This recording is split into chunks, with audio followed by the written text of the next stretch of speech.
6ನೇ ತರಗತಿಯ ಕನ್ನಡ ಭಾಷಾ ವಿಷಯದ ಪ್ರಶ್ನೋತ್ತರ ಮಾಲಿಕೆಗಳನ್ನು ನಿಮ್ಮೊಂದಿಗೆ ಹಂಚಿಕೊಳ್ತಾ ಇದ್ದೇನೆ. ಇದರಲ್ಲಿ ಪ್ರತಿಯೊಂದು ಪಾಠಕ್ಕೂ ಒಂದಷ್ಟು ಪ್ರಶ್ನೆಗಳು ಮತ್ತು ಅದಕ್ಕೆ ಸಂಬಂಧಪಟ್ಟಿರುವಂಥ ಉತ್ತರಗಳನ್ನು ಈ ವಿಡಿಯೋಗಳಲ್ಲಿ ನಿಮ್ಮೊಂದಿಗೆ ತರ್ತಾ ಇದ್ದೇನೆ. 2. ಗಂಧರ್ವ ಸೇನ ಗದ್ಯ ಭಾಗದಿಂದ ಬಿಟ್ಟ ಸ್ಥಳ ಪ್ರಶ್ನೆಗಳನ್ನು ಒಂದೊಂದೇ ನೋಡ್ತಾ ಹೋಗೋಣ. 1. ರಾಜನು ಡ್ಯಾಶ್ ಅನ್ನು ಅಲ್ಲಿಗೆ ಪರಿಸಮಾಪ್ತಿಗೊಳಿಸಿದ. ಒಡ್ಡೋಲಗ, ಬಡ್ಡೋಲಗ, ಒಡ್ಡೋಲಗ. ಉತ್ತರ: ರಾಜನು ಒಡ್ಡೋಲಗವನ್ನು ಅಲ್ಲಿಗೆ ಪರಿಸಮಾಪ್ತಿಗೊಳಿಸಿದ. 2. ಸೇವಕಿ ಡ್ಯಾಶ್ ಬುದ್ಧಿಯವಳು. ಮುರುಕು, ತಳುಕು, ಚುರುಕು. ಉತ್ತರ: ಸೇವಕಿ ಚುರುಕು ಬುದ್ಧಿಯವಳು. 3. ಮಂತ್ರಿ ಅರಮನೆಗೆ ಬಂದು ರಾಜನ ಕಾಲಿಗೆ ಬಿದ್ದು ಡ್ಯಾಶ್ ಹೇಳಿದ. ನಿಜಾಂಶ, ಸತ್ಯಾಂಶ, ಮಿಥ್ಯಾಂಶ. ಉತ್ತರ: ಮಂತ್ರಿ ಅರಮನೆಗೆ ಬಂದು ರಾಜನ ಕಾಲಿಗೆ ಬಿದ್ದು ನಿಜಾಂಶ ಹೇಳಿದ. 4. ರಾಜನಿಗೆ ಗಂಧರ್ವ ಸೇನ ತೀರಿದ ವಿಷಯ ತಿಳಿಸಿದ್ದು ಡ್ಯಾಶ್. ಮಂತ್ರಿ, ರಾಣಿ, ಸೇವಕಿ. ರಾಜನಿಗೆ ಗಂಧರ್ವ ಸೇನ ತೀರಿದ ವಿಷಯ ತಿಳಿಸಿದ್ದು ಮಂತ್ರಿ. 5. ಅಂತಃಪುರ ಇದರ ಅರ್ಥ ಡ್ಯಾಶ್. ರಾಣಿವಾಸ, ಸೇವಕಿಯರ ವಾಸ, ರಾಜಗೃಹ. ಉತ್ತರ: ರಾಣಿವಾಸ. ಈ ಪದಗಳ ಅರ್ಥ ಬರೆಯಿರಿ. ನಿಟ್ಟಿಸುರು ಇದರ ಅರ್ಥ ದೀರ್ಘವಾದ ಉಸಿರು ಅಂತ. ಪರಿಸಮಾಪ್ತಿ ಅಂದರೆ ಮುಕ್ತಾಯಗೊಳಿಸು, ಕೊನೆ ಅಂತ ಅರ್ಥ. ಮಾರ್ನುಡಿ ಇದು ಮರು ಉತ್ತರ ಅಂತ ಅರ್ಥ. ಉದ್ಗರಿಸು ಇದು ಜೋರಾಗಿ ಹೇಳು ಅಂತ ಅರ್ಥ.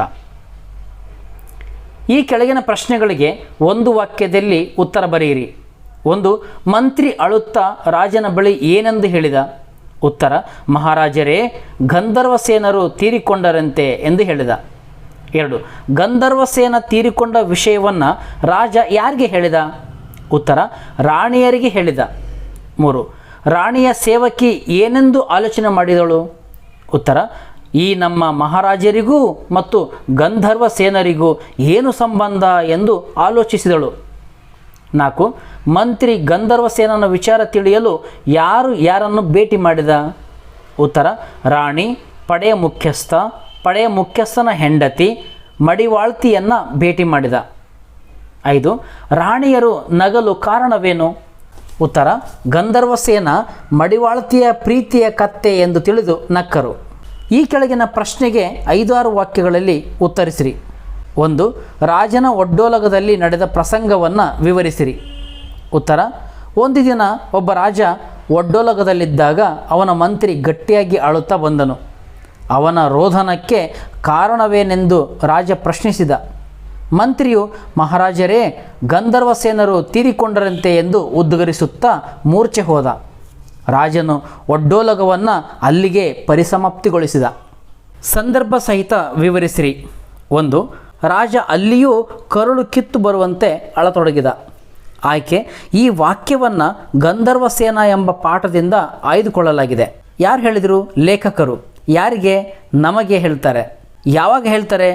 ರಾಜ ಗಂಧರ್ವ ತೀರಿಕೊಂಡ ವಿಷಯ ರಾಣಿಯರಿಗೆ ತಿಳಿಸುವಾಗ. 2.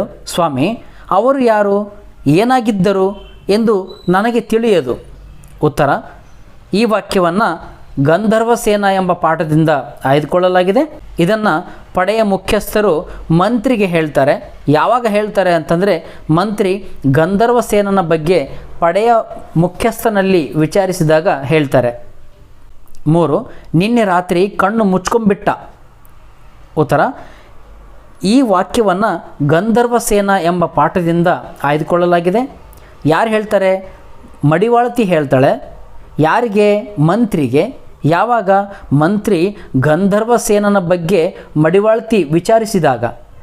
4. ಒಂದು ಕುರಿ ಹಳ್ಳಕ್ಕೆ ಬಿದ್ದರೆ ಎಲ್ಲ ಬಿದ್ದವು.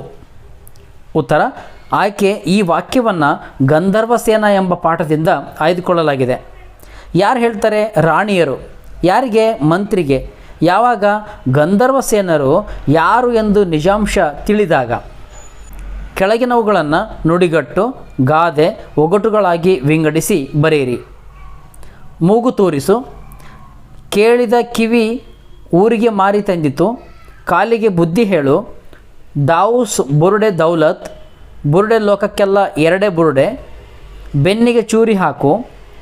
ಒಂದು ಕುರಿ ಹಳ್ಳಕ್ಕೆ ಬಿದ್ದರೆ ಎಲ್ಲ ಬಿದ್ದವು, ಚಿನ್ನದ ಪೆಟ್ಟಿಗೆಯಲ್ಲಿ ಬೆಳ್ಳಿ ಲಿಂಗ, ತಲೆ ಹಾಕು, ಮುಚ್ಚಿಟ್ಟದ್ದು ಮಣ್ಣಿನ ಪಾಲು, ಕರುಳು ಹಿಂಡು, ಮಂಕುಬೂದಿ, ಚಿಕ್ಕ ತೋಟ, ಚೂರು ಕಸ ಬಿದ್ದರೆ ಹಾಳು. ಇದರಲ್ಲಿ ನುಡಿಗಟ್ಟು ಯಾವುವು ಅಂದರೆ ಮೂಗು ತೂರಿಸು, ಕಾಲಿಗೆ ಬುದ್ಧಿ ಹೇಳು, ಬೆನ್ನಿಗೆ ಚೂರಿ ಹಾಕು, ಕರುಳು ಹಿಂಡು, ಮಂಕುಬೂದಿ. ಗಾದೆ ಕೇಳಿದ ಕಿವಿ ಊರಿಗೆ ಮಾರಿ ತಂದಿತು, ಒಂದು ಕುರಿ ಹಳ್ಳಕ್ಕೆ ಬಿದ್ದರೆ ಎಲ್ಲ ಬಿದ್ದವು, ಮುಚ್ಚಿಟ್ಟದ್ದು ಮಣ್ಣಿನ ಪಾಲು, ಚಿಕ್ಕ ತೋಟ ಚೂರು ಕಸ ಬಿದ್ದರೆ ಹಾಳು. ಒಗಟು ದಾಸ್ ಬುರುಡೆ ದೌಲತ್ ಬುರುಡೆ, ಲೋಕಕ್ಕೆಲ್ಲ ಎರಡೇ ಬುರುಡೆ, ಚಿನ್ನದ ಪೆಟ್ಟಿಗೆಯಲ್ಲಿ ಬೆಳ್ಳಿ ಲಿಂಗ.